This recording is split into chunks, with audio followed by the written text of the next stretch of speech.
علیکم و رحمت الله و برکاته. دوستان و برادران عزیز، الحمدلله با همراه حاجی مصلح الدین سلام علیکم. علیکم السلام در مسجد قباء حضور داریم. این حال یعنی مسجد قباء اولین مسجدی است که در اسلام بنا شدگی است. اولین مسجدی که رسول خدا صلی الله علیه و سلم در اسلام بنا کرد این مسجد است در مدینه. و بعد از آن که از هجرت از مکه که هجرت کرد آمد همین مسجد بنا کرد. و رسول خدا صلی الله علیه و سلم در حدیث مبارکشان می‌فرمایند که هر کسی که در خانه‌شان بهترین طهارت بکنه و از خانه یعنی که بیاید بر همین مسجد در این مسجد رکعت نماز بخونه ثوابش مثل حج عمره هست. هر کسی که در خانه‌اش طهارت کنه که سواره رسول خدا صلی الله علیه و سلم حالی که گرم میبود سواره می اومد، حالی که هوا سوخی بود پیاده به همین مسجد می اومد در رکعت نماز میخوند. روزهای شنبه می اومد. هر کسی که در رکعت نماز بخونه ان شاء الله ثواب حج عمره را میگیره. خب در این مسجد الحمدلله دعای هر یک کدیم و شما قبول میشه، هر دعایی کنین.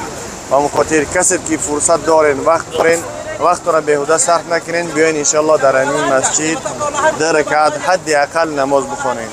خب دوستان عزیز، ما این حال در مدینه منوره با همراه حاجی قرار داریم. با دعا باشین. اگر که برای شما پسند آمد ان شاء الله میتونین که نوار را لایک زیر کنین به دیگران روان کنین تا اینکه دیگر مسجدها را هم همچنین سیانکه کنیم تا اینکه برادران دانن که در کجا چه نماز خواندن در کار، یعنی که مسجد برای چیه، یعنی که حج کردن برای چیه، چه خیلی مثلا یعنی که شرط شروع شد باید دانن مردم. یعنی که من که نمیدونستم ازت چون که رفتم همین خیلی یعنی الحمدلله که مصلح الدین با همراه ما بود در روسیه، در تاجیکستان، در هر کجایی که باشه برای ما برادران.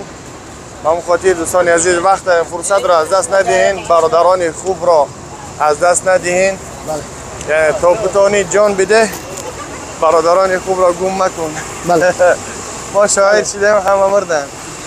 خب دوستان عزیز ان شاء الله کم کم شروع میکنیم. بیاین ان شاء الله فرصت را از دست ندهین. یعنی فکر نکنین جوانین یاشین پیرین، وقت شید حرکت کنین، کوشش کنین فقط به خاطر الله در راه براین. الله خودش کمک میکنه به این جا و مکان مقدس میرسونه. یعنی دیروز بود که ما با همراه مصلح الدین در روسیه بودیم. این حال این روز الحمدلله خدا موفق گردون در مدینه منوره در مسجدی که رسول خدا صلی الله علیه و سلم یعنی بناش کرد در این مسجد یک جای هستیم. خب دوستان عزیز با دعا باشین. سلام علیکم.